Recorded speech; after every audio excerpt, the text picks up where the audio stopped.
Welcome back. In a disturbing narration of her ordeal, a woman has shared her harrowing experience of alleged sexual assault on board an Etihad flight from Kolkata to Abu Dhabi.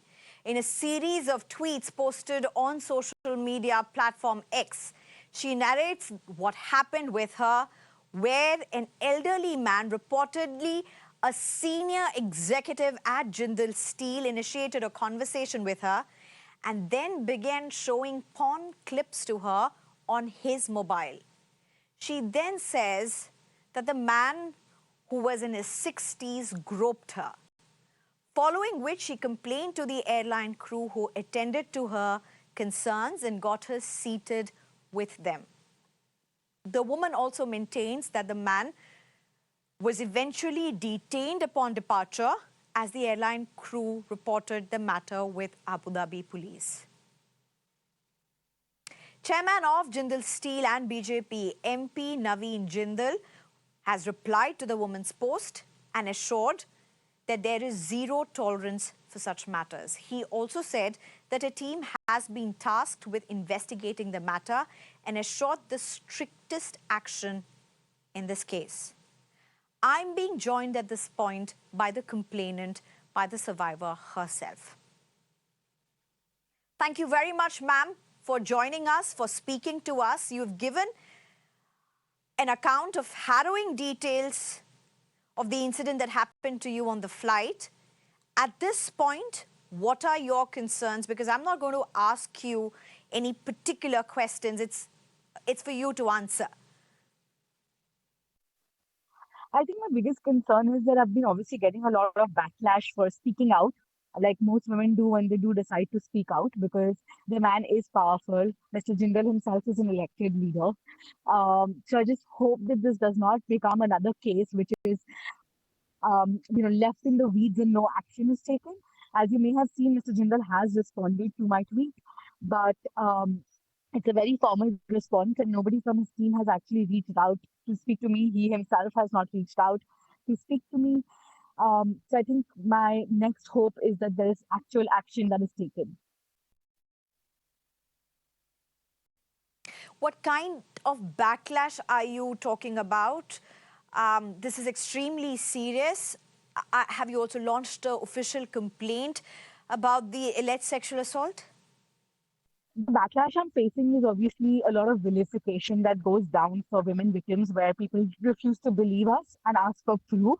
Um, they have been asking me why I did not complain in Abu Dhabi, what happened, um, with obviously like greater justification needed from my side on what happened and what actions I took. Instead of being understanding that I was alone and extremely rattled by everything.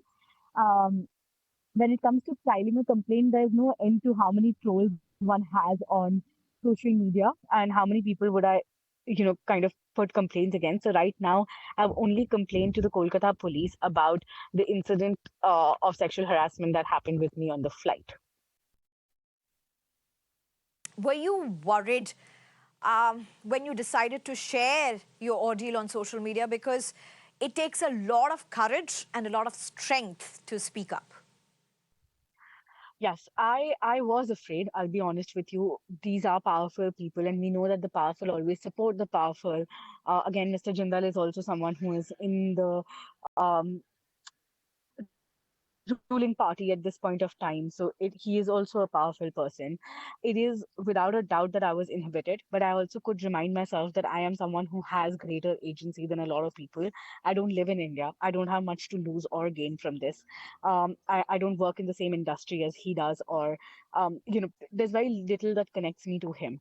And that gave me a lot of strength. I reached out to my family and friends to tell them about what happened, and they also encouraged me and told me that they back me up. And I think every person and every woman who has to come out with incidents like this needs a support system. And I was extremely fortunate to have that. And I could take to Twitter. Obviously, I compromised a little bit on my mental health in being able to do that because, like I said, the backlash always exists, and it's I think an important thing to mention, particularly in what you have narrated, is that you did say a no. Often women are not able to say that no. It's extremely important that one does that. But are We you were saying having that a very despite innocuous and you normal saying conversation. very clear no's, the alleged sexual assault continued? A very innocuous and normal conversation. And then this man started showing me videos without my consent, and my body froze up. I feel like there was so much, I was so shocked and taken aback by what was happening that I myself did not know how to appropriately react. I did not know um, whether to scream, to shout, to run away. And then he started groping me. And I think that is when I um, I had to kind of like, I kind of unfroze and ran to the washroom and reached out for help. Have you filed an official complaint? I couldn't hear you properly at that time. Have you filed an official complaint about the alleged sexual assault in this particular case? Where are you, if yes, where or where are you planning to do so? So I have filed a police complaint with the Kolkata police, and when I say that, I mean I have emailed them because, as you know, I am based in Boston right now. So obviously, not being in my own country takes away from the kind of legal action that I would like to take.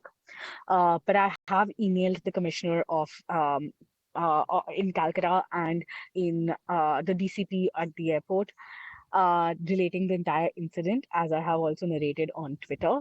Um, and again, I hope that now that FIRs don't require the person to be physically present, it will be taken seriously. Ma'am, thank you very much for talking to Mirror Now. We wish you strength and we wish you justice. Thank you very much.